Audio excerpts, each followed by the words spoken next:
This is Art Television.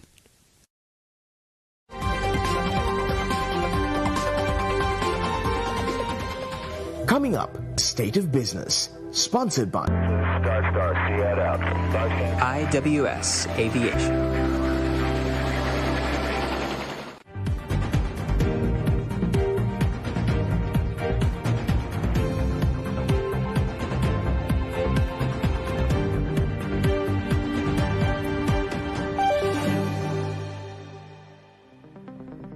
Good evening and welcome to the State of Business on Art Television. I am Chavika Samarasinghe. Let's have a look at the headlines. Government seeks concessional financing. Import expenditure continues to decline. News in detail. President Ranil Wickremesinghe, in his address to Parliament today, highlighted how the international community is stepping up to help Sri Lanka weather the economic crisis. According to the President, Japan and the International Development Association are to play a key role in Sri Lanka's path to economic stability. දැන් අපි බලාපොරොත්තු වන්නේ ජපානය ඉන්දියාව හා චීනය ප්‍රධාන අපට ණය ආධාර ලබා දෙන රටවල් සමග හැකි ඉක්මනින් පොදු එකඟතාවයකට එළඹීම. ණය ලබා දී ඇති අනෙකුත් රටවල් නියෝජනය කරන තානාපතිවරු සමග අප මේ වන විටත් සාකච්ඡා පවත්වා තිබෙනවා. මේ සියලු දෙනා සමග බහුපාර්ශ්වික පොදු එකඟතාවයකට පැමිණීම අපේ අපේක්ෂාවයි. අපට ණය ලබා දුන් රටවල් සමග එකඟත්වයකට පැමිණීමෙන් පසු ලන්ඩන් ක්ලබ් වල පුද්ගලික ණය හිමියන් සමගත් අප සාකච්ඡා පවත්වනවා. ණය ප්‍රතිව්‍යුහගත කිරීම සම්බන්ධයෙන් ඔවුන් සමගත් එකඟත්වයකට එළඹීමට අපි බලාපොරොත්තු වෙනවා. ණය ලබා දුන් රටවල් හා පුද්ගලික ණය හිමියන් සමග එකඟත්වයකට පැමිණීමෙන් අනතුරුව අපට IMF සහතිකය ලබා ගන්නට පුළුවන්. දැනටමත් ආසියානු සංවර්ධන බැංකුව අපට ඇමරිකන් ඩොලර් මිලියන 500ක් ණය ආධාරයක් ලබා දීමට කැමැත්ත පළ කර තිබෙනවා. IMF සහතිකය ලබා ගැනීමෙන් පසු ලෝක බැංකුව ආසියානු සංවර්ධන බැංකුව ඇතුළු ආයතන වලින් අතරමැදි මූල්‍ය පහසුකම් හේවත් බිජිං ෆිනෑන්ස් පහසුකම් ලබා ගැනීමට අපට පුළුවන් වෙනවා. ඒ සඳහා ඩොලර් බිලියන 1ක් 2ක් අතර ලබා ගන්නට අපි බලාපොරොත්තු වෙනවා. ණය පහසුකම් ලබා දෙන වෙනත් රටවල් සමග සාකච්ඡා කොට දෙව්පාර්ශ්වික ණය ලබා ගැනීමේ අවස්ථාව හා සමග උදා වෙනවා. ඊට පස්සෙ අපිට මේ මුදල් ලබා ගන්න ගමන් අනික් රටවල් එක්ක සාකච්ඡා කරන එක ලැබෙන්නේ ඊට වඩා කාලයක් යනවා. අද අප පත්වී සිටින ආර්ථික අසන්නභාවය නිසා ලෝක බැංකුව වෙනත් ණය දෙන ආයතන වෙතින් වෙළඳපොළ අගය මත ණය ගැනීමට තරම් ශක්තිය අපට නැහැ. ඒ නිසා ජාත්‍යන්තර සංවර්ධන සමුළුව සමග එක් වී සහනදායී මූල්‍ය සහන ලබා ගැනීමේ අවකාශය උදා කර දෙන්න මෙන් අප ඉල්ලීමක් කරා. We can't get money from the IBRD to which we are members, so we are now applying also to the International Development Association from which we graduated earlier for concessional financing.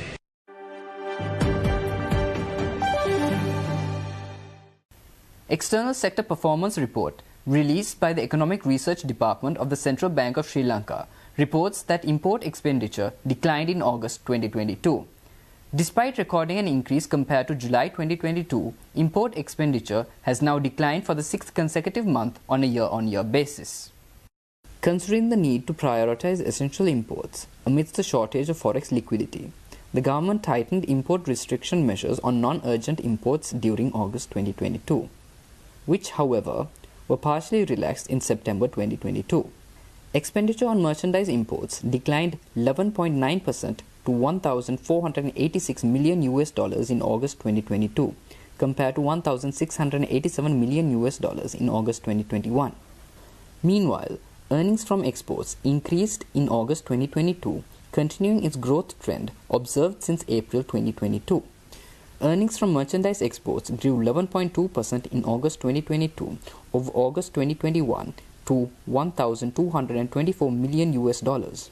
As a result, the merchandise trade deficit recorded a notable contraction in August 2022 compared to the previous year. Workers' remittances in August 2022 increased to $325 million in comparison to $279 million in the previous month. Earnings from tourism in August 2022 are estimated at $68 million. This indicates a dip when compared to the $85 million earned in the month prior. During August 2022, foreign investments in the government securities market recorded a marginal net outflow, while that in the Colombo Stock Exchange recorded a marginal net inflow. The central bank continued to provide forex liquidity to finance essential imports, exhausting the liquid level of gross official reserves. Meanwhile, the weighted average spot exchange rate in the interbank market remained around 361 rupees per US dollar during the month. The United Nations Conference on Trade and Development Annual Trade and Development Report 2022 projects global growth of 2.5% in 2022, slowing to 2.2% in 2023. Monetary and fiscal policy moves in advanced economies risk pushing the world towards global recession and prolonged stagnation. This would inflict worse damage than the financial crisis in 2008 and the COVID-19 shock in 2020, the UN Conference on Trade and Development warns. According to the report, the global slowdown has already turned into a downturn, with the desired soft landing looking unlikely. This is attributed to rapid interest rate increases and fiscal tightening in advanced economies, combined with the cascading crises resulting from the COVID pandemic and the war in Ukraine. In a decade of ultra-low interest rates, central banks consistently fell short of inflation targets and failed to generate healthier economic growth. Any belief that they will be able to bring down prices by relying on higher interest rates without generating a recession is an imprudent gamble, the report suggests. The period we are in now is characterized by falling real wages, fiscal tightening, financial turbulence, and insufficient multilateral support and coordination. In a situation such as this, excessive monetary tightening could usher in a period of stagnation and economic instability for many developing countries and some developed ones. This year's interest rate hikes in the United States are set to cut an estimated $360 billion of future income for developing countries, excluding China, and signal even worse trouble ahead, the report warns.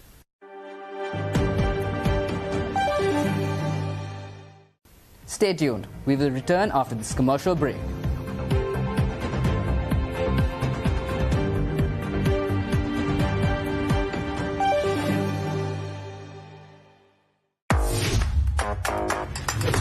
Meet your work and learn targets. Get 30 GB Meet Lite for just 195 rupees and 100 GB Meet Max for 490 rupees.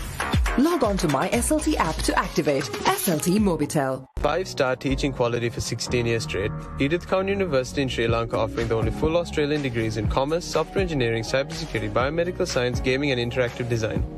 Enrolling now for the November 2022 intake. Call 077 3900.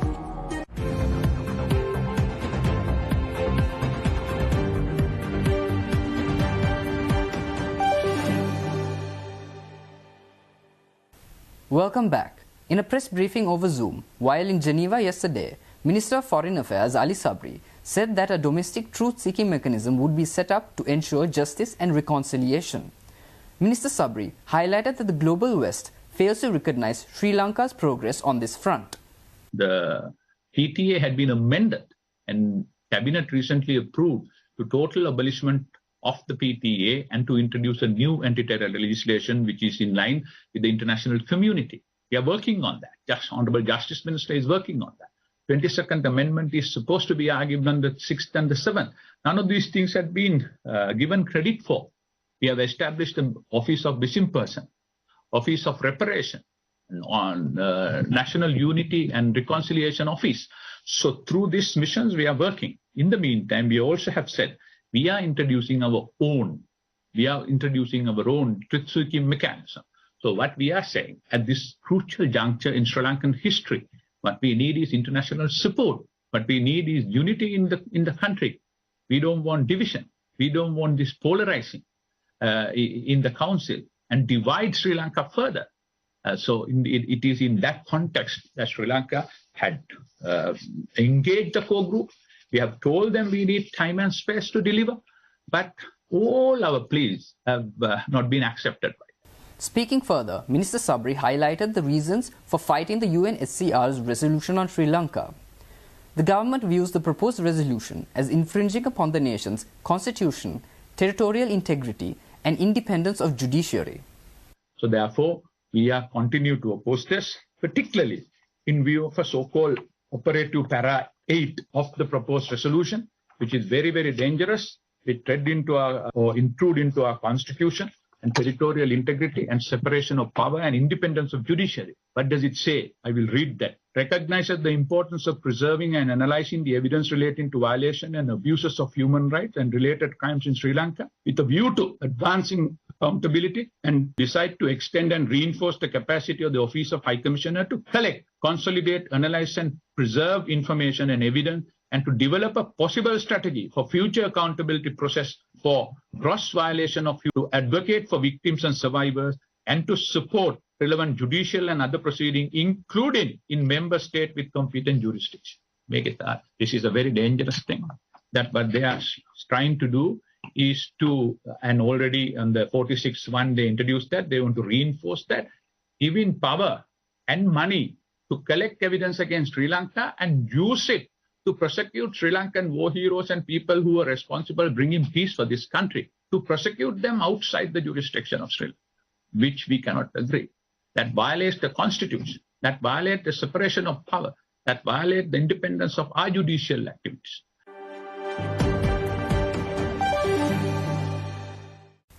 Rising interest rates and falling securities valuations have increased the likelihood of losses for developed market central banks.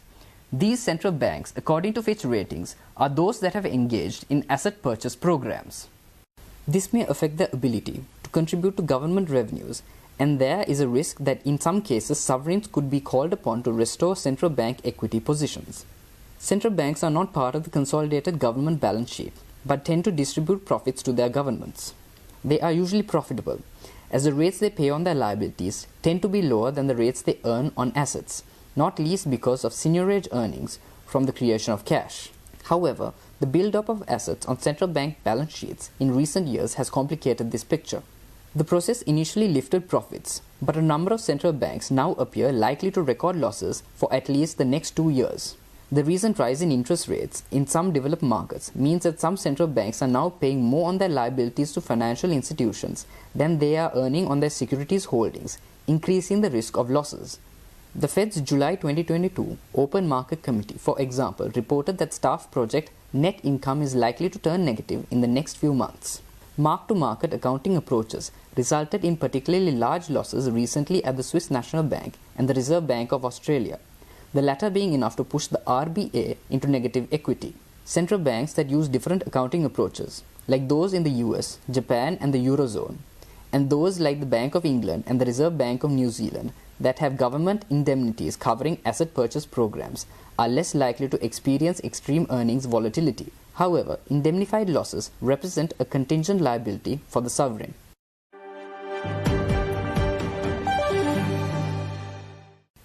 Stay tuned for stock updates.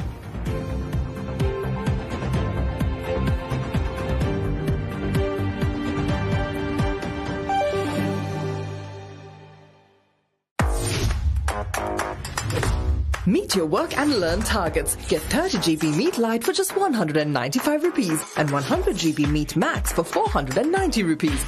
Log on to my SLT app to activate. SLT Mobitel. 5-star teaching quality for 16 years straight. Edith Cowan University in Sri Lanka offering the only full Australian degrees in commerce, software engineering, cybersecurity, biomedical science, gaming and interactive design. Enrolling now for the November 2022 intake. Call 077 3900.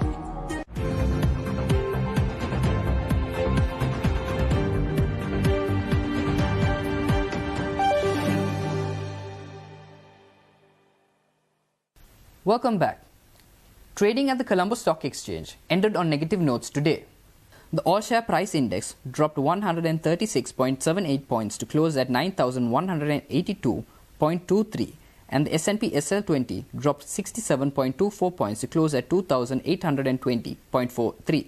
Turnover was 2.8 billion rupees and over 110 million shares were traded. Up next are forex rates.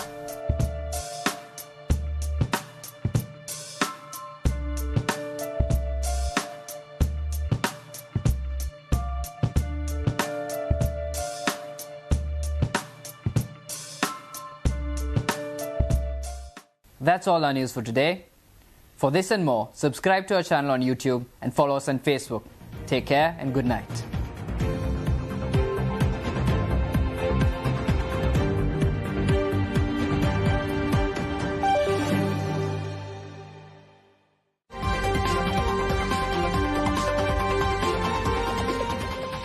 State of Business was sponsored by IWS Aviation.